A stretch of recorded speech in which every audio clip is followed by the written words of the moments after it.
Ok. J'étais vraiment pas Pour, bien mentalement. pour confiance à d'autres, en fait, c'est ça? Exactement. Ok, J'étais vraiment ok. pas bien Hmm. et je vais là. Et finalement, petit à petit, donc d'abord Le Mans, ensuite une année à Strasbourg. Strasbourg. Et après Strasbourg, je Où? suis pris à Vitoria et j'intègre justement l'Euroleague pour ma première année en Euroleague. Alors, là où il vient en Euroleague, quand on dit que bon, NBA pas marché, en revient en France, là quand il va en Euroleague, qu'est-ce qui marque, qu'est-ce qui est négatif, Non, qui bon, envie de jouer en non, à un Euroleague. moment là, non, la NBA est toujours présente en tête à moi. Ok. Surtout après Strasbourg, j'y croyais vraiment parce qu'il y avait apparemment de ce que me disaient mes agents, il y avait des Mhm. équipes intéressées. Donc c'est vrai qu'après Strasbourg, je crois que je fais deux, trois essais aux Ah, États-Unis. donc après Strasbourg, on fait quand même des essais en NBA pour ça, si vous pourrez partir là. J'ai fait deux, trois essais. Maintenant, il y a les Mavericks qui m'ont proposé un contrat, mais un contrat de 3 ans, mais aucune année garantie. Donc Ouais. c'était un contrat particulier. Mhm. Donc finalement, connaissant mon histoire avec les blessures, je me disais, bon, il me faut un peu de sécurité. Ouais. Si je me blesse, ils me foutent dehors. Bah oui.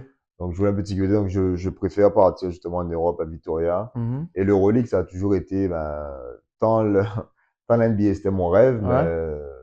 une fois que surtout quand je suis allé en France à Cholet, ben, t'es un peu plongé dans l'Euroleague, quoi. Tu réalises à quel point l'Euroleague, c'est, c'est le top du basket européen, quoi. Ok. Donc, c'est pas la NBA parce que Ouais. c'est différent, Ouais. mais c'est le top du basket européen et bon, c'est quand même, voilà, c'est un objectif, c'est quelque chose que tu veux, tu, tu, tu, tu, tu, tu, tu veux essayer, quoi. Donc, c'est vrai que, ben, quand je commence à Vitoria, ben, c'est le début d'une nouvelle aventure, Mentir. quoi. C'est Ok. clair. Ok.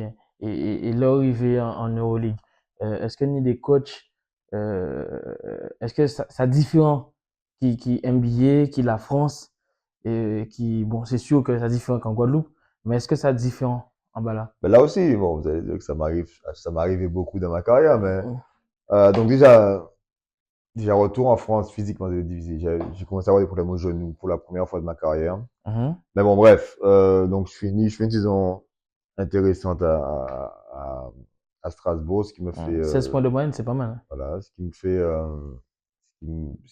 qui m'ouvre les portes de l'Euroleague. Donc, je suis pris à Vitoria, mais première année très difficile parce que tu passes de Strasbourg avec un coach, le coach de l'époque, c'était Vincent Collet, Mhm. qui est un coach qui est tellement fort en stratégie Mhm. que les entraînements étaient très bien négociés.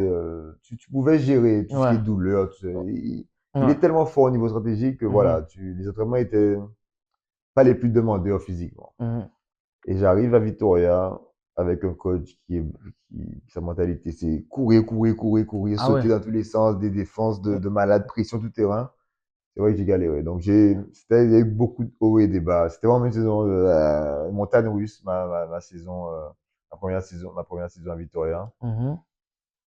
Finalement, après beaucoup de travail l'été qui a suivi, la douleur au genou a commencé à être gérée. Et Ouais. donc, j'ai fait une meilleure saison la deuxième année. Et ce qui me permet de finalement intégrer une équipe avec un peu plus d'ambition. Mhm. Parce que Vitoria est connu pour prendre beaucoup de joueurs qui ont quelque chose à prouver, en Oui. fait. Ouais. Des joueurs pas chers qui veulent justement tester l'Euroleague. Et Mhm. justement, c'est un peu leur business de, après soit les vendre ou soit, voilà, ils savent qu'ils peuvent pas garder tout le monde. Ok. Donc finalement, c'est là que j'intègre la de l'OFS. Et Mhm. bon, vu ce qui a suivi, c'est un bon choix, je pense. Ok. Ok. Parce que deux titres de champion d'Euroleague, donc c'est pas négligeable, quoi. C'est très, très pas Hein. négligeable. C'est clair, on Et à prend, quoi. Cardio, félicitations pour le parcours, un gros parcours. Quel était le rôle on peut dire, rien qui l'amateur, mais des parents qui bon, force là, en fait, au niveau parent, le plus? Ben, les Avec tout deux, parcours là ou passé là. les deux. Maintenant, ma mère, j'ai toujours eu une relation particulière avec ma mère, donc c'est Mhm, clair que tant qu'elle n'était pas, elle était pas à fond dans le sport, mais mhm, c'est, voilà, c'est ma mère, elle a toujours été là pour moi, mhm, elle sera toujours là pour moi. C'est quelqu'un dès que j'avais des moments difficiles, elle était là pour m'écouter, elle est toujours là, voilà, comme une mère, quoi. mhm. Donc c'est clair que En y a une question en plus par rapport peut-être à l'amateur. Est-ce que à l'époque, est-ce que si vous t'es parti vers l'amateur, ça t'est bon plus force pour plus vite pour remonter la pente? c'est possible. C'est possible maintenant. Mhm, C'est difficile à dire parce que mhm, ma mère n'était pas non plus à fond dans le sport. ok. Elle a toujours aimé le sport, Mhm, mais elle n'a pas tellement été impliquée dans le sport. Donc, ok.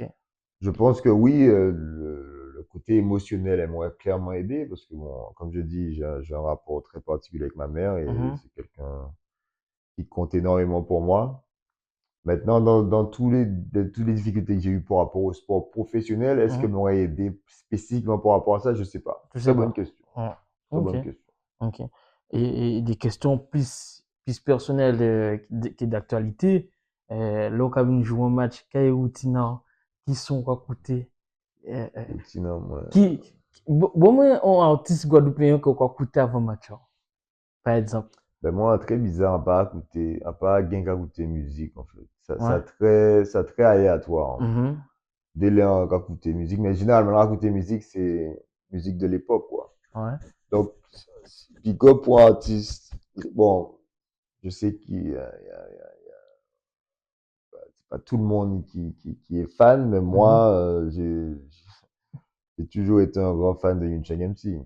Donc, J'ai vraiment, big up, bah, monsieur. un gros big up, moi, sa musique, un gros big up. Depuis ses Mhm. débuts, je trouve qu'il est très, très talentueux. Donc, bon, c'est vrai que si j'écoute de la musique, C'est quoi? ouais, C'est, au Yun Changen quoi coûter. ouais. Et qui sont on peut écouter à Yun Changen bon, moi. Il y en a tellement, donc je sais Ah ouais, pas, hein, aux fans de toutes ces sons-là, peut-être pas qui, tout, mais ouais, en tout cas, mais, pas mal d'entre eux, c'est clair. Non, ok, moi, ok. j'apprécie beaucoup l'artiste. Après, il y en a plusieurs, j'écoute pas que lui non plus, mais Ouais, bon, non, mais tu m'as voilà. demandé un, donc je te donne Ouais, un. il n'y a pas de souci. Et routine non, avant match. Est-ce qu'on a une routine? Est-ce que on a envie qu'on fait de spécial pour commencer match là? Est-ce que voilà. Bon, moi, Routine, moi, pas très extraordinaire, hein. hum,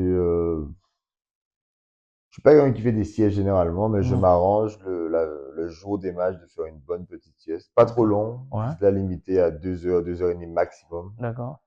Euh, J'essaie également de ne pas faire grand-chose le jour des matchs.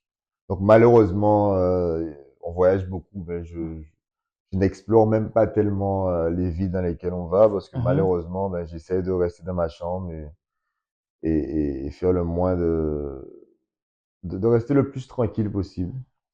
Mais ma routine, rien d'extraordinaire, juste ok. pas très passionnante malheureusement. Qui est plus grand fierté Ou en basket là, plus grande fierté, très bonne question. selon vous? Ben moi, ce sera les titres collectifs, on me pose généralement la question, titre Euroleague ou titre NBA. La raison pour laquelle, généralement, je vais plus vers les titres Euroleague, c'est parce que le rôle que j'avais dans ces équipes-là, en fait. Ok. En NBA étant, ben, je suis très, très, très, très, très content d'avoir fait partie de ces équipes-là, de cette équipe-là. Mhm, Ouais, comme j'ai dit, grand fan NBA. Tu as la ouais. chance d'être l'équipe qui gagne le titre NBA. Mhm, C'était en ouais. plus le premier titre de Dallas.